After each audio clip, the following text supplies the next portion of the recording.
My fellow Americans, this is the 34th time I'll speak to you from the Oval Office, and the last. We've been together 8 years now, and soon it'll be time for me to go. But before I do, I wanted to share some thoughts, some of which I've been saving for a long time. It's been the honor of my life to be your president. So many of you have written the past few weeks to say thanks, but I could say as much to you. Nancy and I are grateful for the opportunity you gave us to serve. One of the things about the presidency is that you're always somewhat apart. You spend a lot of time going by too fast in a car someone else is driving and seeing the people through tinted glass, the parents holding up a child, and the wave you saw too late and couldn't return. And so many times I wanted to stop and reach out from behind the glass and connect. Well, maybe I can do a little of that tonight. People ask how I feel about leaving, and the fact is, parting is such sweet sorrow. The sweet part is California and the ranch and freedom. The sorrow, the goodbyes, of course, and leaving this beautiful place. You know, down the hall and up the stairs from this office is the part of the White House where the president and his family live. There are a few favorite windows I have up there that I like to stand and look out of early in the morning.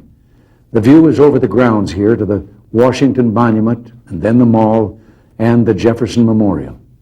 But on mornings when the humidity is low, you can see past the Jefferson to the river, the Potomac, and the Virginia shore.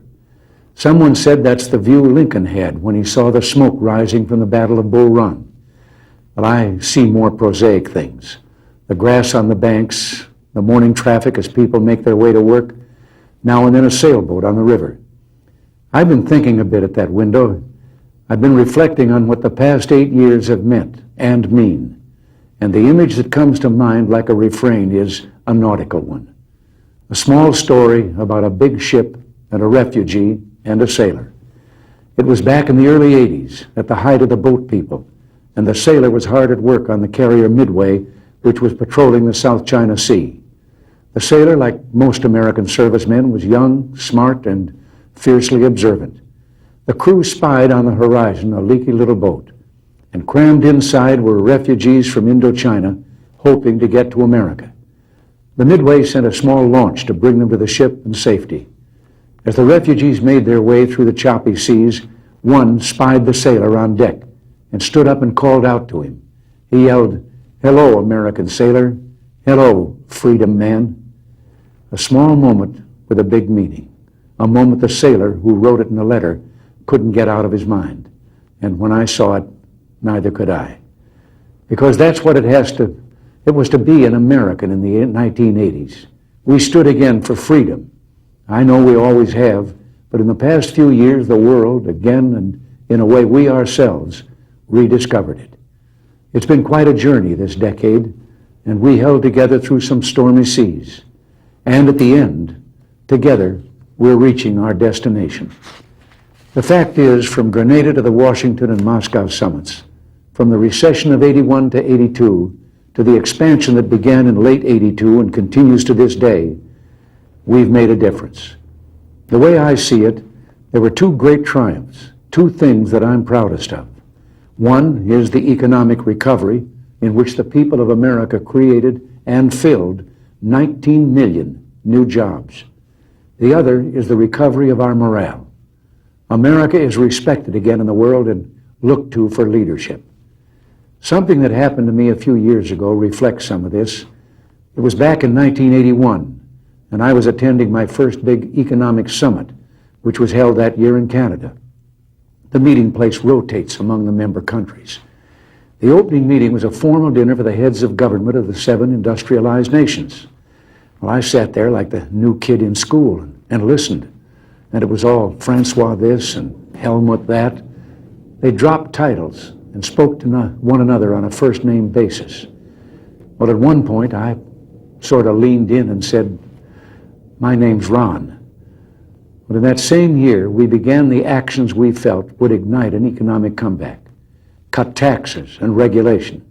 Started to cut spending. And soon the recovery began.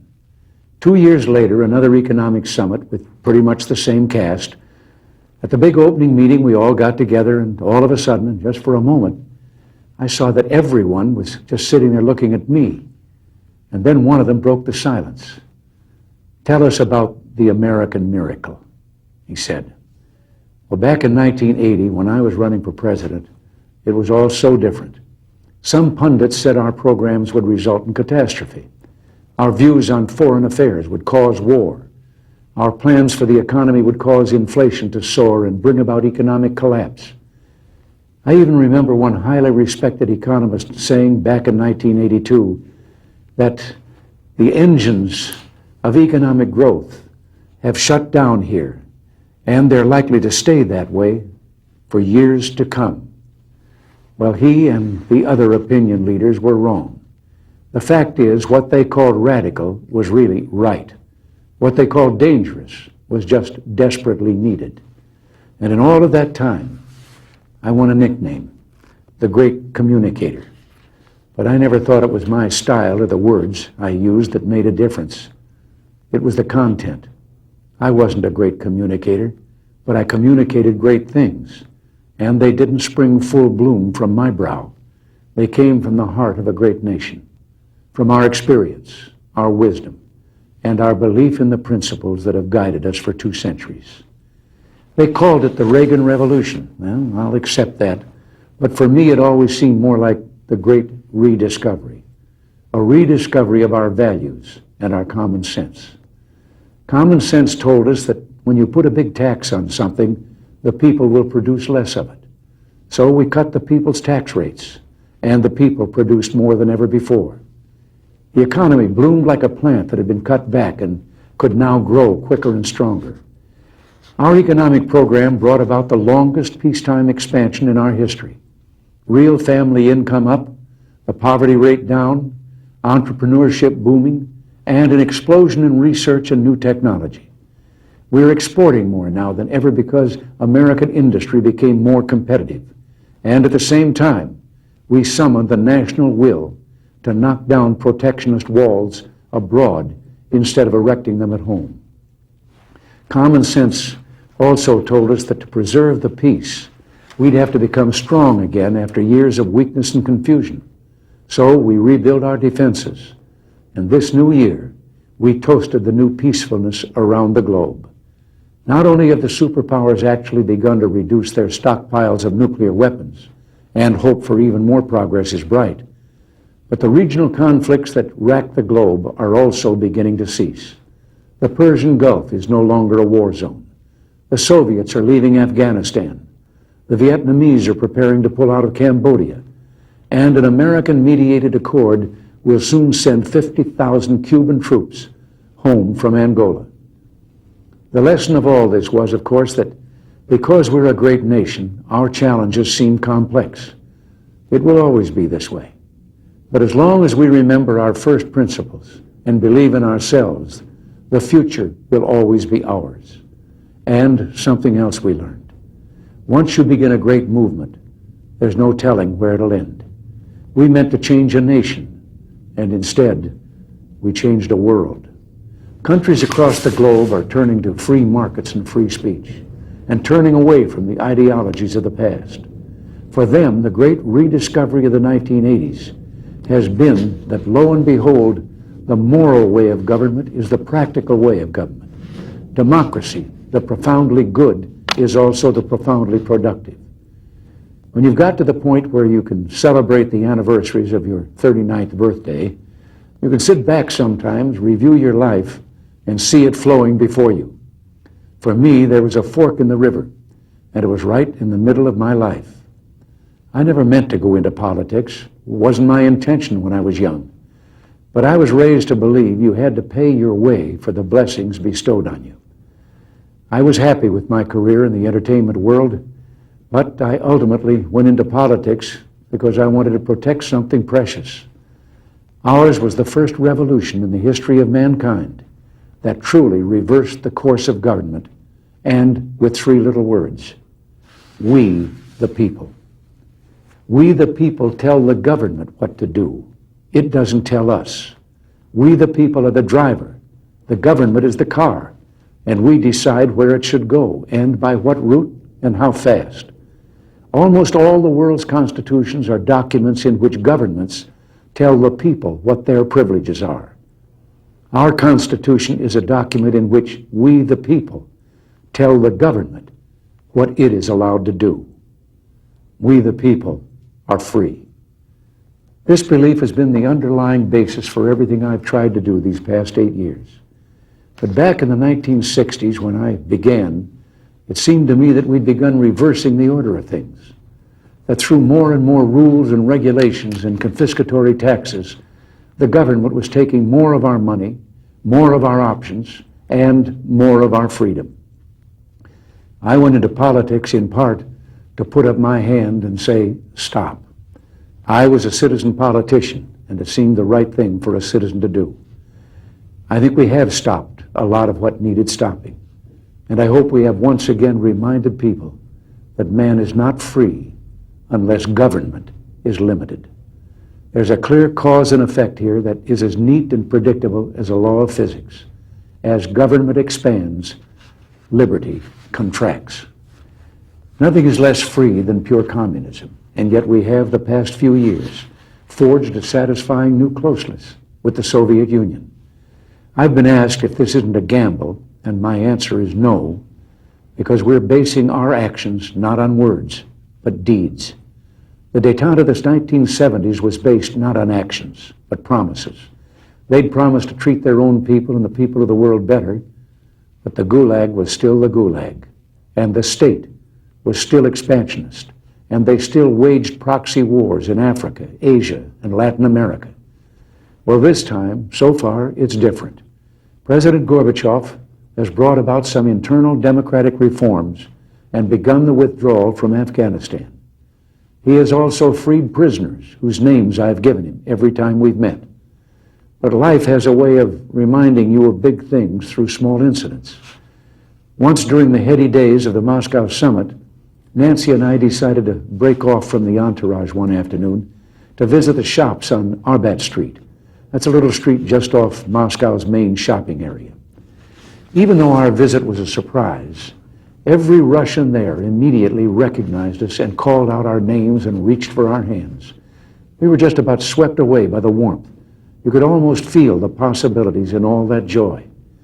But within seconds, a KGB detail pushed their way toward us and began pushing and shoving the people in the crowd.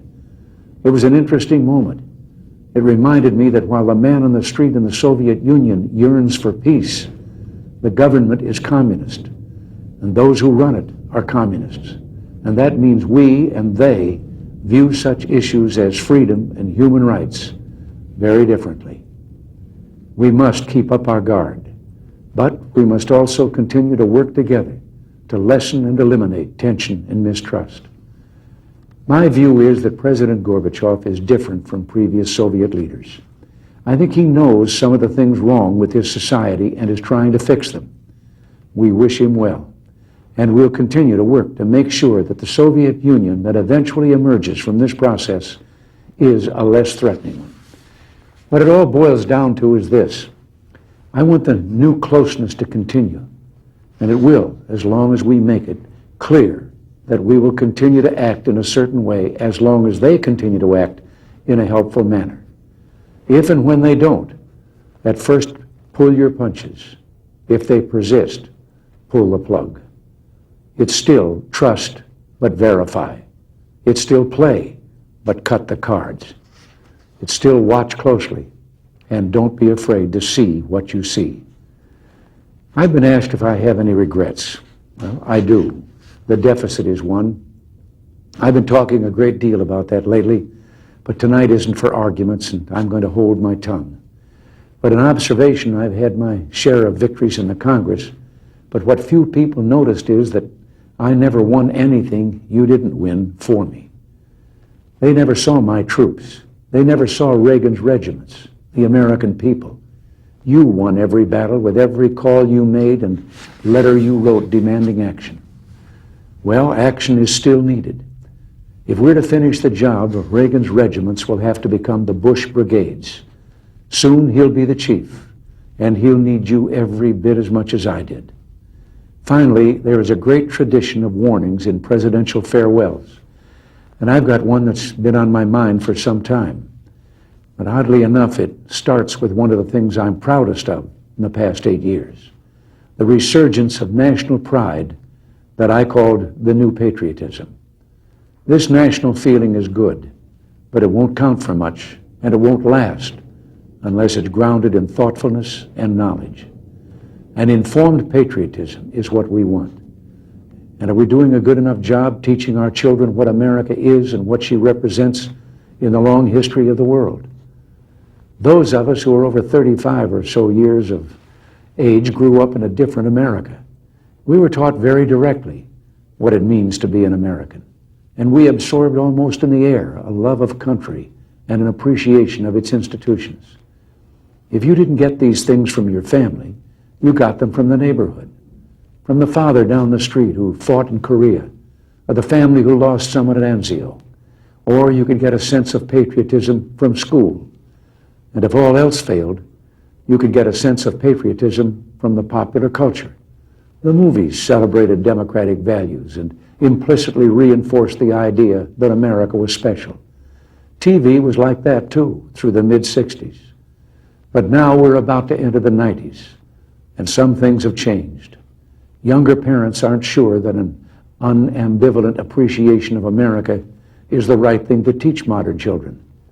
And as for those who create the popular culture, well-grounded patriotism is no longer the style. Our spirit is back, but we haven't re-institutionalized it. We've got to do a better job of getting across that America is freedom.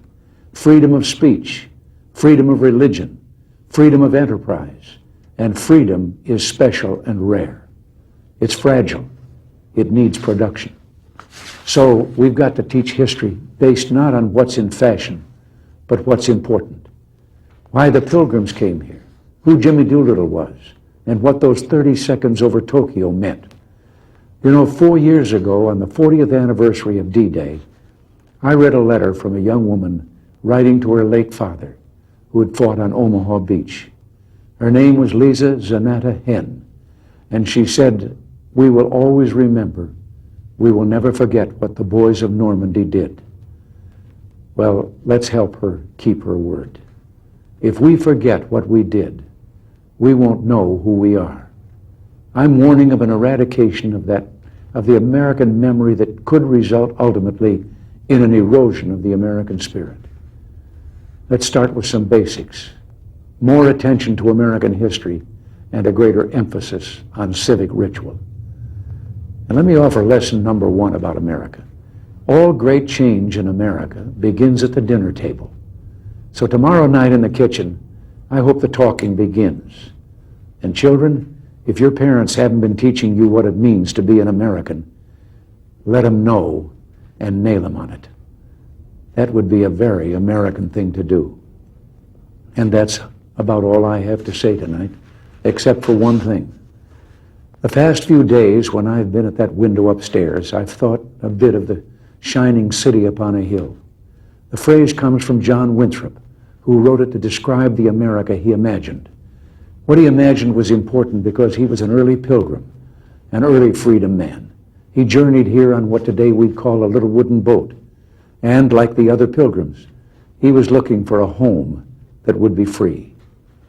I've spoken of the shining city all my political life, but I don't know if I ever quite communicated what I saw when I said it. But in my mind, it was a tall, proud city built on rocks stronger than oceans, windswept, God-blessed, and teeming with people of all kinds living in harmony and peace.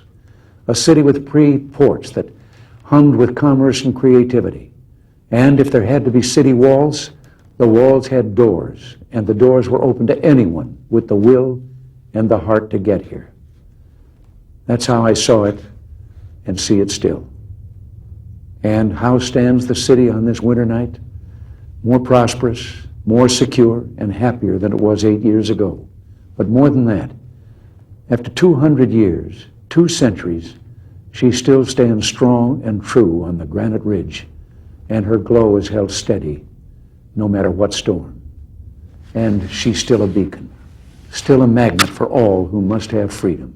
for all the pilgrims from all the lost places who are hurtling through the darkness toward home. We've done our part, and as I walk off into the city streets, a final word to the men and women of the Reagan Revolution, the men and women across America who for 8 years did the work that brought America back. My friends, we did it. We weren't just marking time. We made a difference. We made the city stronger. We made the city freer. And we left her in good hands. All in all, not bad. Not bad at all. And so, goodbye. God bless you. And God bless the United States of America.